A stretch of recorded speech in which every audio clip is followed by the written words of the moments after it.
Que d'informations ces derniers temps. Bonjour à tous, nouvelle vidéo consacrée à l'actualité du MotoGP. Aujourd'hui on va parler du Mercato 2027 et on va aussi revenir sur certaines grosses actualités qui sont tombées ces derniers jours que je dois rattraper. Et juste avant, je voulais vous rappeler qu'avec mon sponsor NordVPN, vous avez la possibilité de voir de nombreux sports mécaniques ou non en vous connectant très facilement en Belgique et en allant ensuite sur le site de la RTBF Ovio. En description, vous avez un tuto fait par mes soins qui vous montre justement étape par étape comment tout ça fonctionne.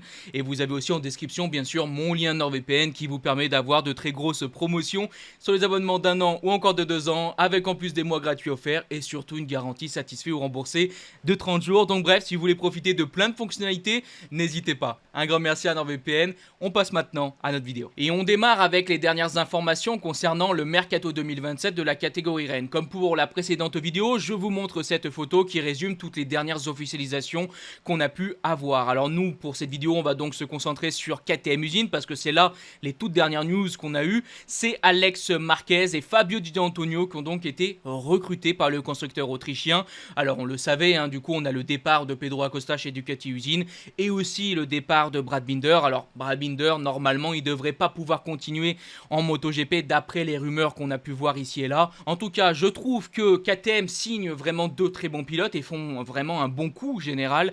Alex Marquez, il est vice-champion du monde, on sait que c'est quand même un pilote de premier plan. Fabio Di Antonio, c'est un pilote qui est en lice pour être champion du monde cette saison. C'est du point de vue comptable en tout cas le meilleur pilote Ducati.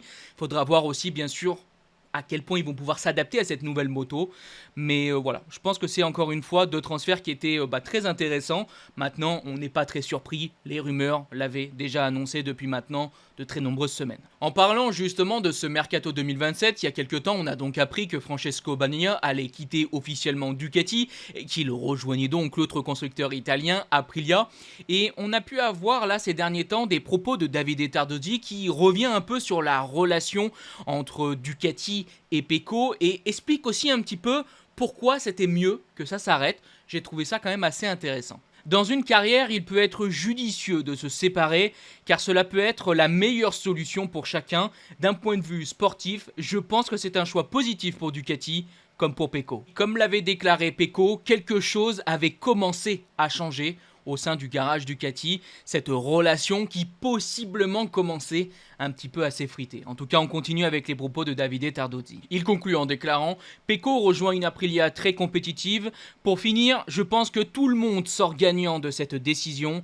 Personnellement, le respect et l'amitié entre nous resteront intacts. » Bon, je vous ai sélectionné quelques brides de déclarations parce qu'on va pas parler non plus 50 ans de tout ça, parce qu'on sait que cette relation entre Pecco et Ducati, elle a été tendue, elle a été compliquée, et c'est pas qu'une question de 2026, on a pu le voir tout le long de la saison 2025, ça a vraiment été compliqué. Il y a eu beaucoup de choses, beaucoup d'informations, beaucoup d'incompréhensions, sportives ou non. On a vu un Francesco Bagnaia qui a quand même vraiment sombré, et en 2026, ça va mieux. Pecco s'est un peu retrouvé, il y a eu vraiment du mieux avec sa moto, mais c'est pas non plus le grand Pecco de 2024 ou encore de 2023. Donc oui, comme le dit Davide Tardozzi, je pense que c'était la meilleure décision à prendre. Pour Pecco, on peut faire un reset mental, on signe chez Aprilia sur une toute nouvelle moto, un tout nouveau projet. Et pour Ducati, on permet peut-être à un pilote aujourd'hui qui était un peu tendu, ou en tout cas, je sais pas, peut-être pas au mieux au sein de cette équipe, de pouvoir vivre une nouvelle expérience et surtout de faire venir un autre pilote qui est un crack absolu. Alors je sais que tout le monde n'aime pas spécialement Pedro Acosta, mais selon moi c'est l'un des pilotes qui a le plus de potentiel aujourd'hui, et évidemment que selon moi une nouvelle fois sa signature chez Ducati est quelque chose d'exceptionnel, que ce soit pour Acosta mais aussi pour le constructeur italien. Aujourd'hui ils ont quand même un line-up de pilotes pour la saison prochaine assez faramineux. On va maintenant revenir sur les tests de Renault. Gilles, c'est pour toi. Bref, il comprendra. En tout cas, on a pu avoir quelques déclarations par rapport à ces tests qu'on a eu en République tchèque. Rappelez-vous, ces tests où normalement les constructeurs ont testé les machines 850 cm3. Je vous dis normalement parce que c'est aussi en lien avec ma précédente vidéo où on a appris qu'apparemment Yamaha n'avait pas spécialement roulé avec une machine 850 cm3, en tout cas peut-être pas un prototype complet. Mais bref, on a pu avoir quelques petites brides d'informations avec quelques déclarations de certains pilotes qui ont pu justement tester ces nouvelles motos. J'avais envie de vous en parler, de revenir un peu là-dessus. Et ça commence fort avec Marc Marquez qui nous a déclaré « La première impression est toujours une première impression. Merci Marc. Il continue ensuite, il faut faire attention à tout. L'équipe a beaucoup de travail, il y a beaucoup à faire sur les changements dans le championnat. Le point de départ n'était pas mauvais. Raúl Fernández, lui, sur l'Aprilia, a déclaré: ce que je peux vous dire, c'est que vous verrez une moto de course très sympa et qu'elle est super fun. Du point de vue de Honda, Joan Mir et Luca Marini ont aussi fait quelques déclarations. On a pu donc par exemple voir pour Mir: comme vous pouvez l'imaginer, je ne peux pas trop en dire, mais la moto est fun.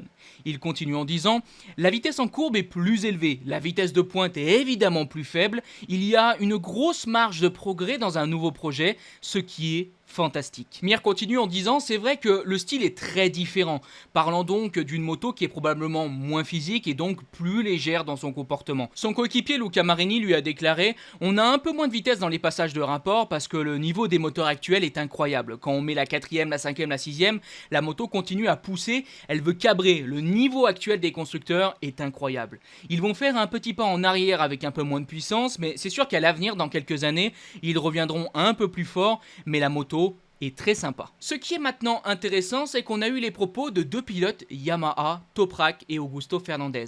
Et c'est assez intriguant, justement, par rapport à ce qu'on a pu voir dans la précédente vidéo. Donc bref, on se lit ces déclarations et ensuite on revient là-dessus. On commence par Toprak qui déclare: il y a moins de puissance, parce qu'après les 1000, la 850 paraît très lente. Mais c'est le règlement, on doit s'y adapter. Le pilote d'essai Yamaha, Augusto Fernandez, lui a déclaré: ça donne plus les sensations d'une vraie moto. On retrouve une moto que l'on pilote soi-même. On n'est pas à suivre la moto et à faire des choses sur les devices. Pour moi, c'est plus amusant à piloter. Il y a moins de puissance, sans aucun doute. On le sent, mais pas tant. C'est plus une vraie moto naturelle.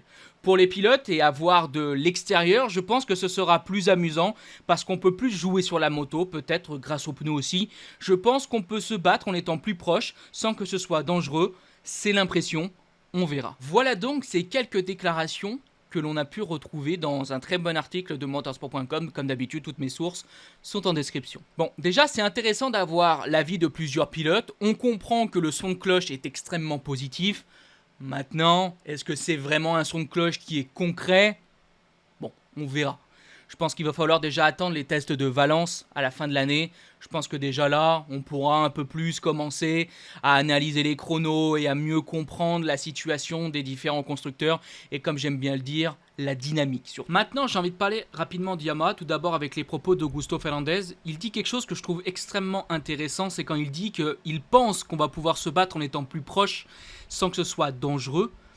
Et ça, moi, je trouve que c'est quelque chose d'extrêmement important parce que c'était mon intérêt, en tout cas principal, pour ce nouveau règlement technique. Faire en sorte qu'il y ait plus de bastons et que les courses MotoGP soient encore plus intéressantes, de faciliter la bagarre. Et pour l'instant, ça semble partir dans le bon sens. Et ça, je suis très, très content de lire ça. Alors, je me répète, il y a beaucoup de chemin encore à faire. Il faudra voir l'évolution aussi de ces machines. Pour conclure, bon... Dans la précédente vidéo, on a parlé de ce projet 850 cm3 de Yamaha où on mettait des doutes, non pas que Yamaha ait une moto 850 parce que comme j'ai pu déjà le dire, l'année prochaine ils vont pas rouler avec une 1000. Donc évidemment que Yamaha a déjà une base de moteur, a déjà quand même quelque chose. Mais on mettait une grosse interrogation sur l'évolution complète de cette machine et aussi possiblement le retard qu'il pourrait avoir face aux autres constructeurs qui eux semblent déjà avoir une base solide. Bon, là avec les quelques propos qu'on a pu voir, il y a bien quelque chose, ça vient confirmer que Yamaha a bien un fond de quelque chose. Maintenant, il y a toujours la même interrogation sur la base complète et de où en est Yamaha globalement avec cette moto. N'hésitez pas à me dire ce que vous en pensez.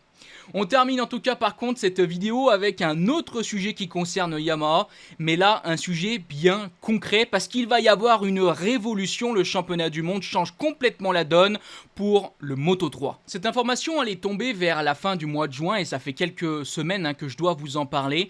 C'est quand même une news assez importante et j'ai l'impression que ça n'a pas fait énormément de bruit, mais il va y avoir donc une véritable révolution en Moto3 vu que l'on va passer maintenant à un seul constructeur et un seul fournisseur exclusif dans cette catégorie et c'est Yamaha. Ça veut donc dire que Honda et KTM quittent techniquement cette catégorie. Ce grand duel qu'on a pu avoir pendant des années entre KTM et Honda se terminera à partir de la fin de la saison 2027. Le constructeur japonais va donc fournir ses machines sur une période allant de 2028 à 2033 et on apprend que cette période pourra bien sûr être prolongée si ça se passe bien. Ensuite, on sait que la moto fera donc environ 120 kg et que les performances seront apparemment meilleures qu'aujourd'hui. Mais ce qui est très intéressant, c'est que le moteur sera apparemment basé sur celui de la Yamaha R7, donc une cylindrée de près de 700 cm3. Alors, je ne sais pas si vous vous rendez compte du changement absolument énorme que ça annonce. Passer de moteurs 250 cm3 à des moteurs 700 cm3, alors environ, parce que c'est basé sur un moteur de la Yamaha R7 qui a un 700, ça ne veut pas dire que ce sera spécialement et précisément un 700, mais bon, vous avez compris l'idée. On va dire 700 pour simplifier les choses.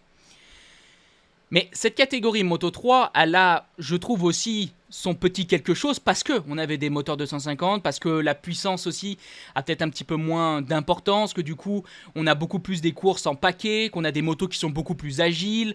Il y a plein de choses comme ça qui étaient intéressantes avec cette catégorie.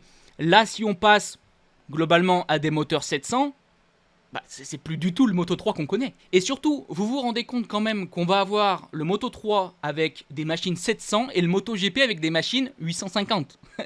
L'écart, il est quand même pas très grand. Je veux pas cracher dans la soupe, mais j'ai peur qu'avec ce changement-là, on perde ce qui était un peu la flamme du Moto 3. Les batailles en paquet, énormément de pilotes qui se bastonnaient, de la tension jusqu'au tout dernier tour, au tout dernier virage. J'ai peur qu'on perde un peu ça.